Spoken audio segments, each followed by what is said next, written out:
Good evening from Manila, and good morning to everybody in the UK who is joining us. We're very pleased that you can join us for this webinar on investment opportunities in the energy sector in the Philippines. So I'm Chris Nelson, I'm the chairman of the British Chamber, and we're very proud to put this on. I'd also like to just say... The broadcast is now starting. All attendees are in listen-only mode. Start again. Good evening from Manila, and good morning to everybody in the UK. I'm Chris Nelson, I'm chairman of the British Chamber, and we're very pleased to put on this webinar for investment opportunities in the energy sector. Shortly I'll introduce you to our two speakers. What I would say is, as they are speaking, if you have any questions, please start typing them, as obviously we'd like to answer all your points if possible.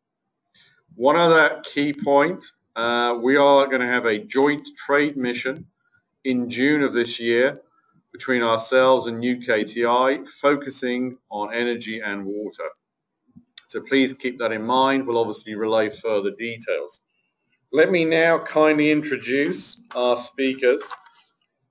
Both are from the Department of Energy, and we're very pleased, first of all, to have Lisa Goh. She is the Division Chief of the Investments Promotion Office of the Department of Energy, and she will give an overview of the energy and power sector in the Philippines. After Lisa has finished, we will then have Attorney Marisa Cerezo, who is the Director 3 of Renewable Energy Management Bureau of the Department of Energy. She will focus on renewable energy opportunities in the Philippines. After both speakers, we'll have a Q&A, hopefully for about 15 minutes towards the end. Again, may I say thank you very much for joining, and if you have questions, please start typing as you go along. Thank you again, and let me kindly hand you over now to Lisa Goh. Thank you very much.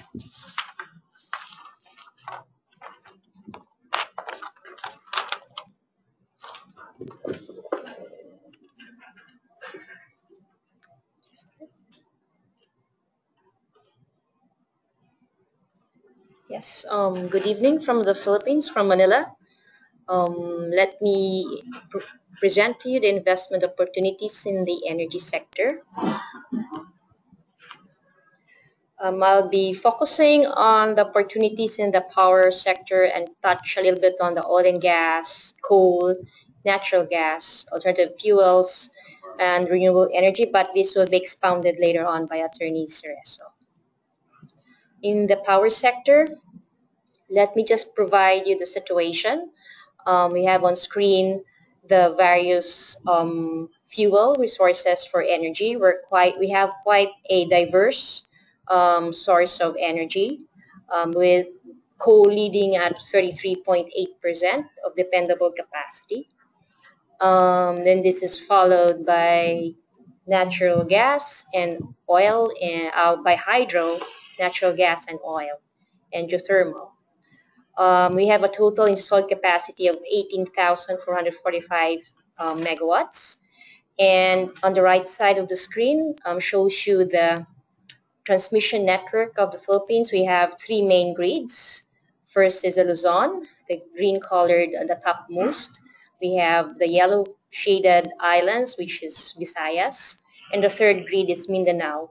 Both the Luzon and Visayas grids are interconnected by submarine cables, while the Mindanao grid is isolated at the moment. So, yes, next slide, please. So this slide just gives you an indication of the capacity mix in the three main grids. So, as mentioned, Luzon is majority sourced from coal, while Visayas is sourced majority from geothermal. If we go into the Mindanao grid, currently this is sourced from hydro, basically from hydro and other resources as well. These slides provide you the demand-supply outlook for the Luzon grid. Shown in the screen are the various power energy projects coming in on the various dates. At present, we have a number of coal plants coming in and some renewable energy projects as well. Looking at the timeline with the present situation, we will be sufficient till around 2020, but 2019, by 2020, we'll be needing additional capacities. Okay, and this provides you a summary of the existing power plants based on the committed power projects. So there's a total of 20 projects coming in with a total capacity of 2,396 megawatts. We have committed, meaning these projects are those projects that have financial closing. And compared to this are the indicative projects, meaning they are in the various stages, either completing their various permits, getting their partners, or financial closings. Going on to the Visayas grid, we can see on the screen that most of these are renewable projects coming in. And we will be needing additional capacity from 2018 onwards. Okay. For the Visayas grid, we have a total of 11 projects coming in. Majority are renewable energy projects with a total capacity of 675. We also have indicative projects, 18 of this, which has total potential of 601 megawatts. Next slide shows you the demand supply outlook for Mindanao grid. Looking at the slide, we will be having as a number of committed projects coming in, which are mostly base load coal plants. And this is a situation that would put in the Mindanao grid into a more reliable situation, since at present around 50% of the sources are coming in are sourced from hydro sources. Next. So in Mindanao grid, we have a total of 16 projects coming in with a total of 1,920 megawatts. And 25 potential projects are in the pipeline with a total of 1,976 megawatts. Moving on to the oil and gas, this slide just shows you that there are 16 sedimentary basins, which has a potential of 4,777 million barrels of fuel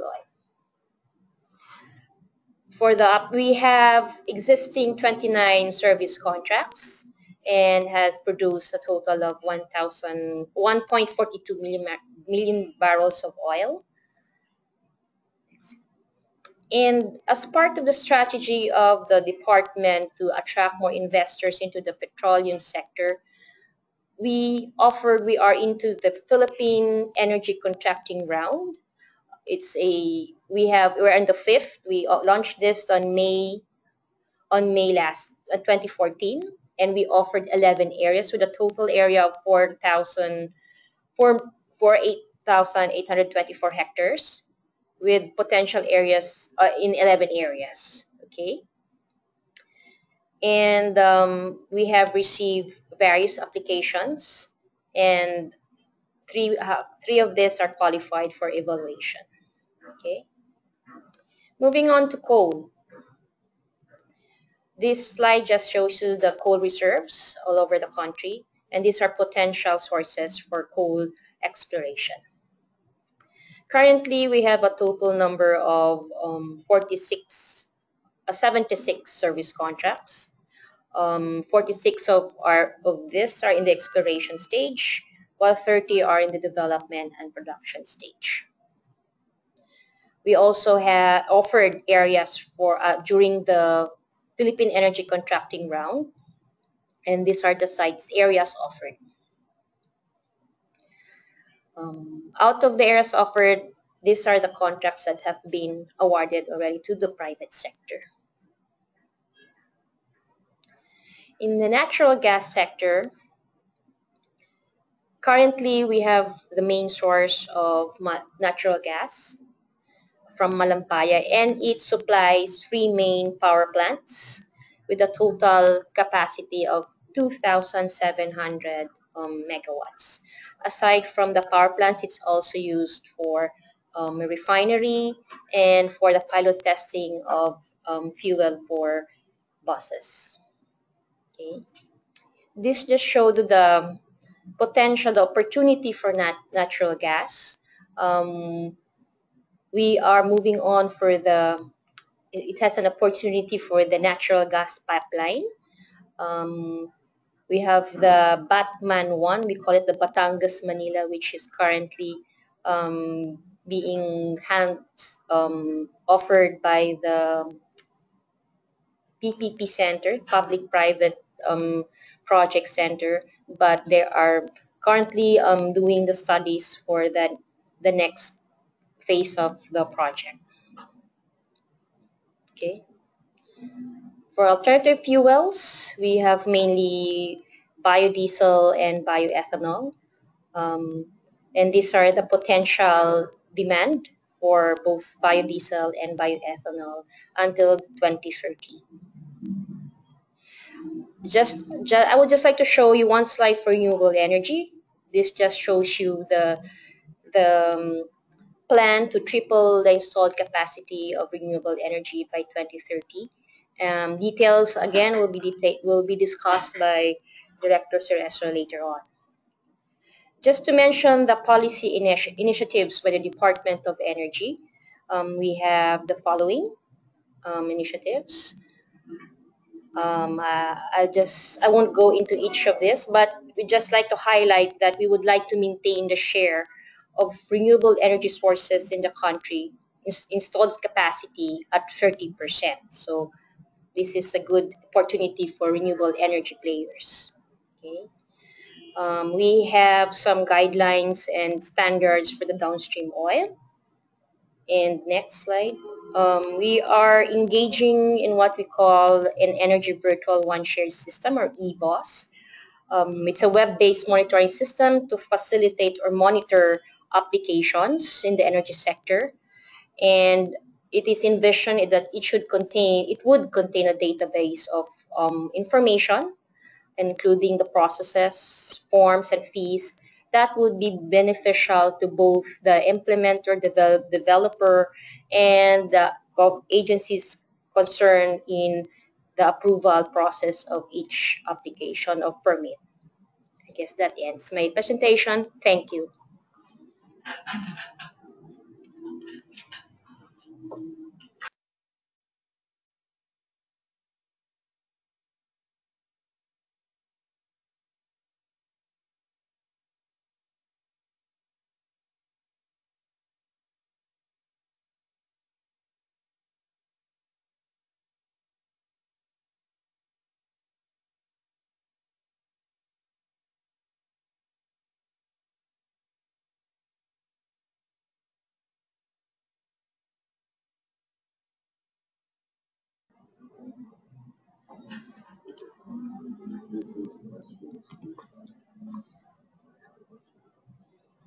Good evening, everyone.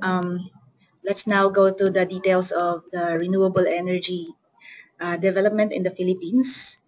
I will give you some the latest update on the progress of how we accelerate and promote RE development in the country. After the passage of the law in 2008, we launched this National Renewable Energy Program, where we set a goal of tripling the capacity of renewables by 2030. And this may be made by increasing the non-power contribution of RE to the energy mix by 10 million barrels of oil equivalent in the next 10 years. Of course, some of these are quite ambitious of being one of the lead. Of course, now the Philippines is a leading country for geothermal energy, and we want to have we want to increase this capacity of another 1,495 megawatts. Continue to be the leading producer of wind energy in the Southeast Asia.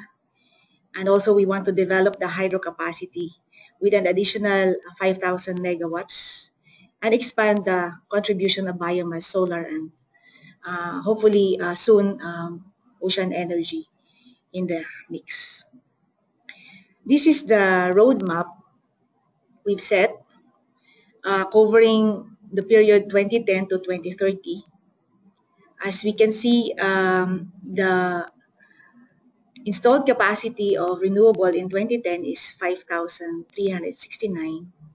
We want to see this tripled by 2030, or with a installed capacity of about 15,000 megawatts. To compare the generation mix, in 2010, as we see here, the RE share is 27%. In 2014, actually, the share of renewables has reduced to 25.64%. But in terms of the total generation, of course, it has increased to about 2,000 gigawatts. It is attributed to, of course, the additional capacities introduced by non-renewable sources.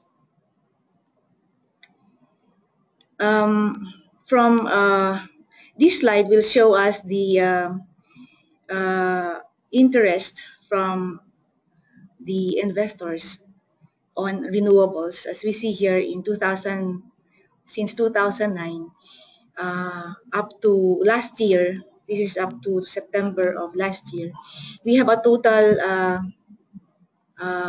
contracts awarded of 857 from all RE sectors or RE technologies. These include own use projects, meaning those projects that are solely for own consumption. Next.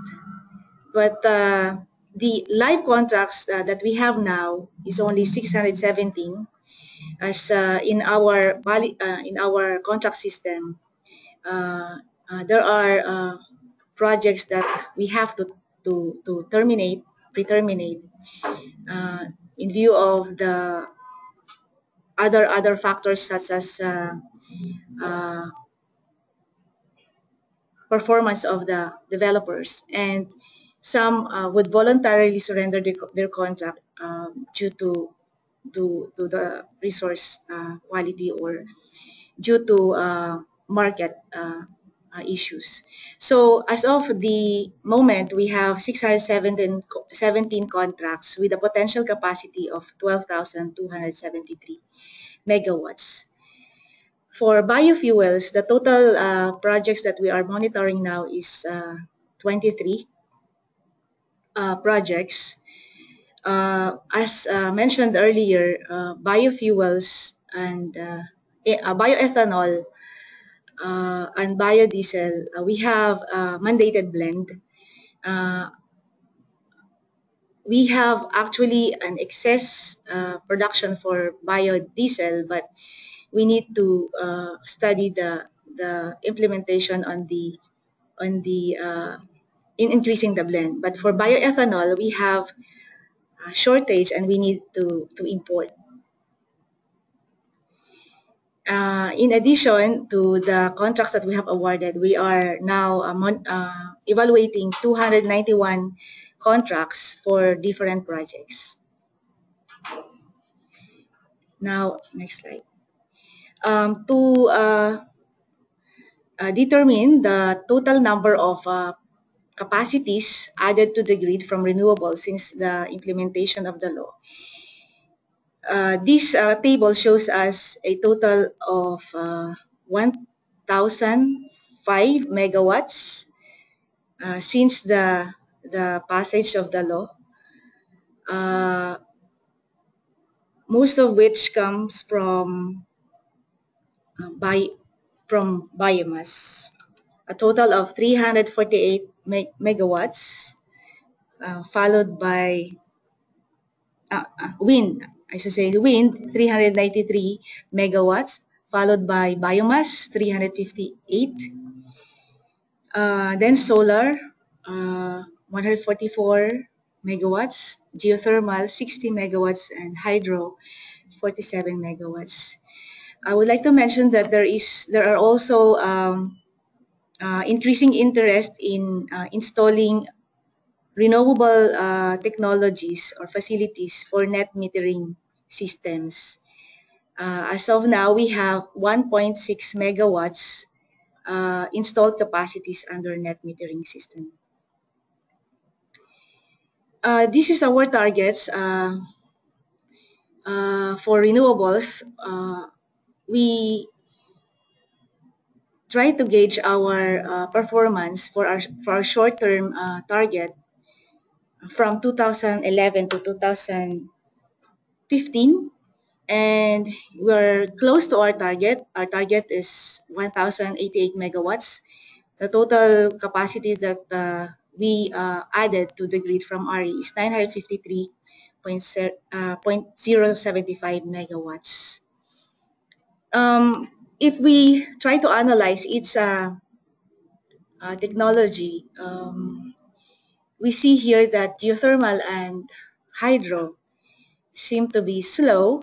About 30%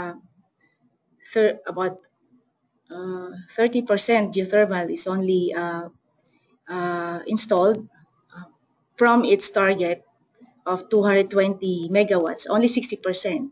But for hydropower, about 13%. The rest seem to be more aggressive.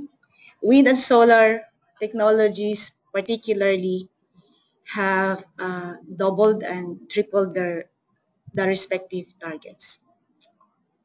Now, for our targets in the medium term and long term, we have to actually revise this, and we will include the revisions of figures in our Philippine Energy Plan, which will be released soon, as we have just done our analysis of the incoming projects that we have. In terms of its contribution to environment and energy generation, we also want to highlight the role of renewable, and I would like to mention the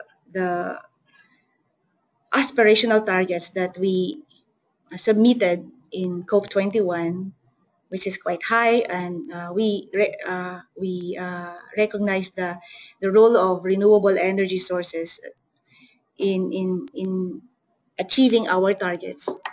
And here we can see that about 2 million tons of carbon dioxide reduction is attributed to RE deployment. Also, using the data that we have generated about 16,000 jobs from renewable. Now, under the law, we have policies, next slide, to ensure the continuous acceleration of the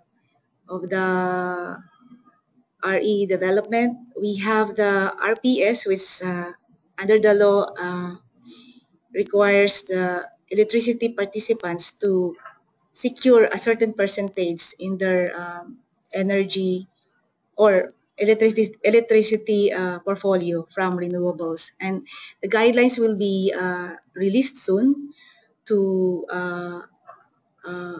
implement this policy. Now, we have already the feed-in tariff system, and a number of projects are already operating under the system, and the law provides a fixed tariff rate for 20 years. Next, please. And in the Philippines, we have these approved rates for RE eligible projects or RE eligible technologies. And these are for run-of-river hydro, 5.9 pesos per kilowatt hour. And we have this corresponding installation target. For biomass, 6.63 pesos with the corresponding installation target. Wind and solar, we have just revised these figures. The FIT rates for wind, the initial FIT rate is 8.53 pesos per kilowatt hour. We have adjusted this figure in view of our revision of the installation target from 200 to 400 megawatts. The latest figure now is 7.4 for wind, 7 pesos and 40 centavos per kilowatt hour. Solar, initially we started with 8.69 pesos per kilowatt hour. We revised the target from 50 to 500 megawatts, and the new rate now for solar is 8.69 pesos per kilowatt hour. We established a web-based monitoring system for feed-in tariff for the developers to gauge their progress in this system.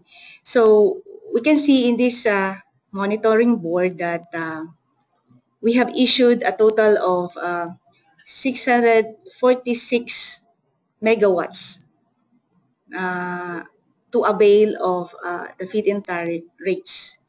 Currently, there are about 1,600 megawatts projects that are being constructed, and about the same amount of capacities are requesting for nomination under the FIT system.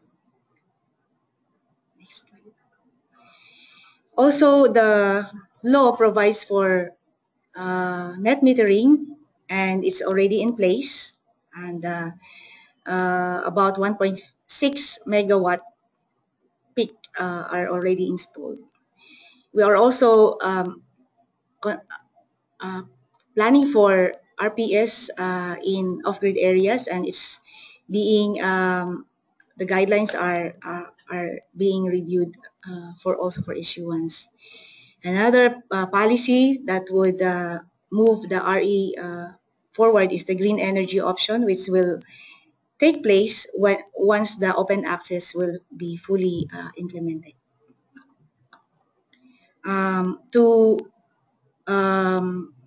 aid and make the projects more attractive for those who would like to engage in RE, we continue to work on our resource assessment, and hydropower potentials are being assessed with the assistance of JICA. The biomass resources inventory is continuously being done, and the low enthalpy geothermal areas are also being explored to determine its potential.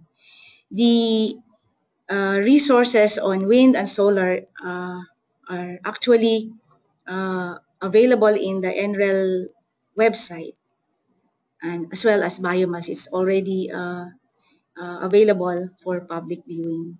But we have to continue our resource assessment in a more detailed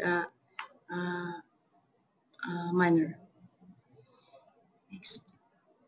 So we have to make sure that the intention of the law to accelerate the development of renewables will be continuously done. So we have to finalize the approval and issuance of remaining policy mechanisms. And as I mentioned, there will be a new National Renewable Energy Program after our assessment.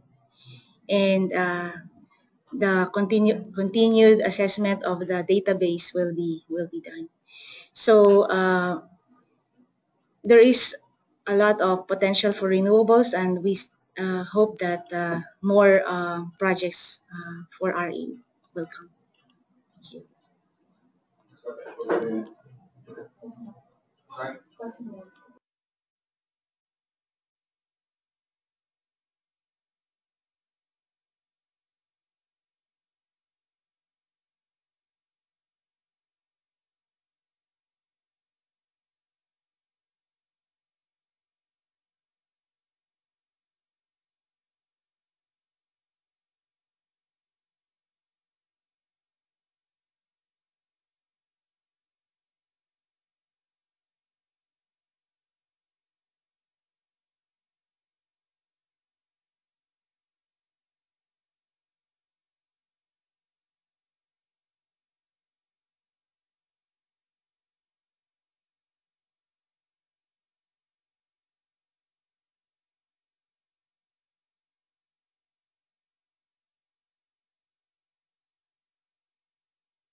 Are we on?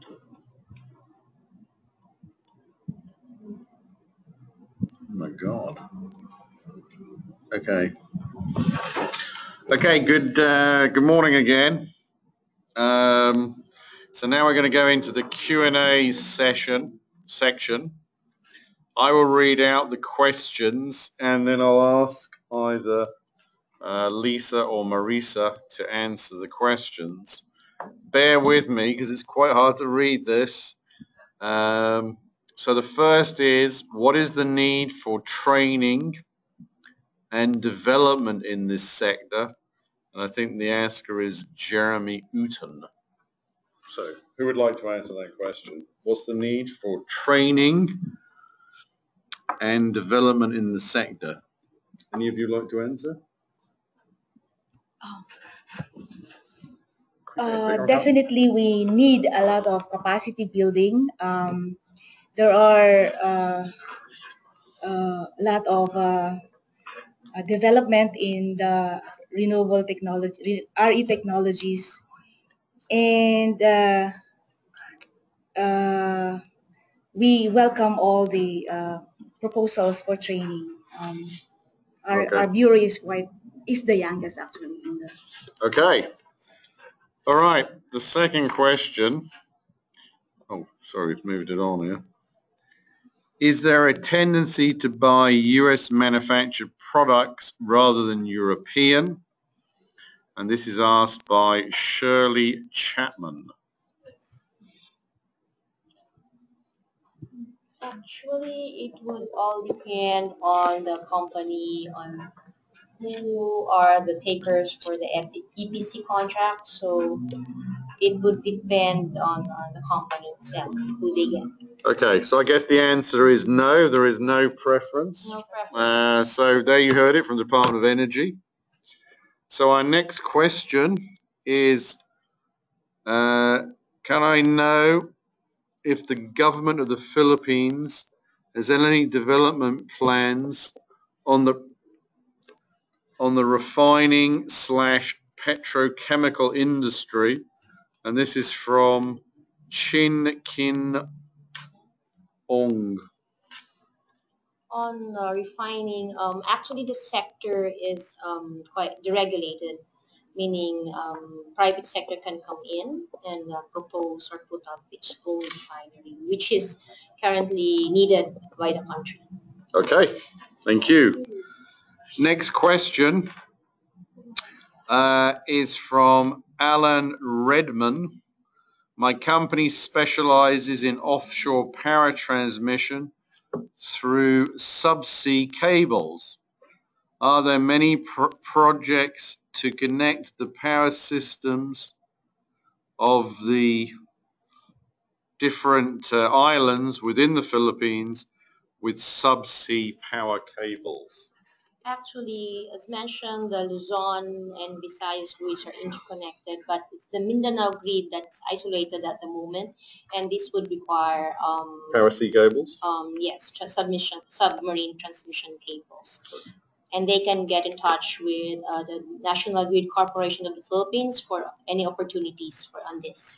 Okay, so the answer is for Mindanao, yes, and to contact the National Grid. The next question is from David O'Hare. How are the connected and committed and public and the indicative wind farm projects being funded? Are they mostly relying on development aid, soft loans from Asia Development Bank to reach financial closure?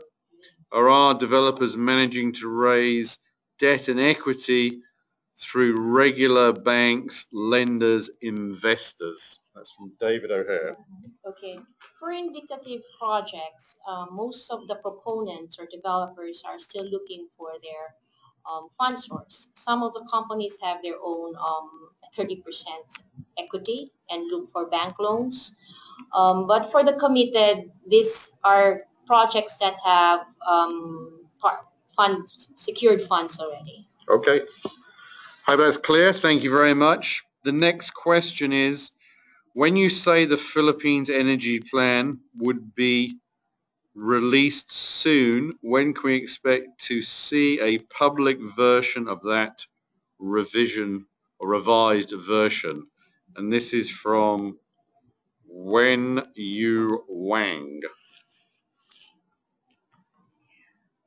The target is it has to be released before the end of this current administration.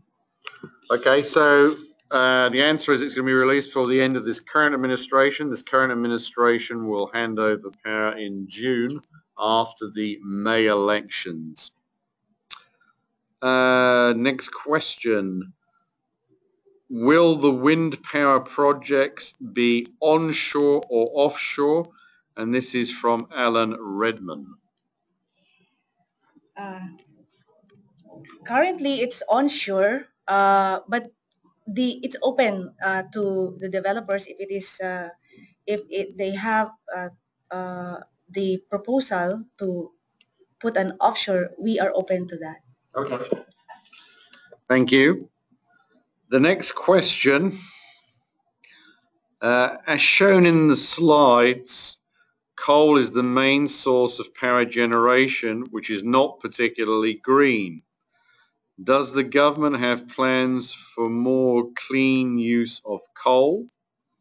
Any plans for carbon capture and sequestration? This is from Ching King Ong. Yes, actually we encourage the use of clean coal technologies for coal. And the other question was for carbon capture. There are no proposals yet at the moment for carbon capture. Most of them are clean fluidized bed technologies. Okay, thank you. The next question, are the solar energy coming from large-scale solar farms, or are they from collective individual households? Does the feed-in tariff in both residential and industrial the same? And that again is from Ching King Ong. So residential and industrial feed-in tariff. Yeah, the feed-in tariff is more of large-scale facilities. As long as you are selling it to the grid, as long as you are selling it to the third party, then you can apply for feed-in tariff. Now, if you want to use it for your own consumption, feed-in tariff is not available for that. Okay, so just to be very clear, it's for residential, it's for industrial, and it's not for residential, and it's mainly large farms. Thank you. Please describe the sources of energy in the oceans, is that right? Oceans section? Sorry. Sector? I can't read that at all. I'm sorry, we're having a hard time reading that. Oceans section? Sector, maybe sector. Sector, maybe, and that's from John Rees. The ocean energy sector is, we consider it as still emerging. Actually, we have a few number of projects, but still not moving. They say that's more on thermal and thermal current. Wave is not so much because they said it's more on wind dependent. So it's thermal and current type of ocean energy. Okay, thank you. The next question, what do you see as the biggest challenges in meeting the high growth rates in the renewable energy installation required to meet the government's aspirational targets? Sorry, I tripped again. Oh my God, this is a long question. Has the government considered options to incentivizing the use of grid-connected energy storage techniques in order to provide load shifting and shorter term services? Are there any incentives already in place for such technologies? The question is from Jonathan Harper of OST Energy Renewable. And he continues on by saying, has the government considered options? No, I think that's it. It's the same question. So for battery energy storage, it's included actually right now in the investment priorities plan of the Board of Investment. So it's entitled for incentives. Okay. It's very clear. Next question.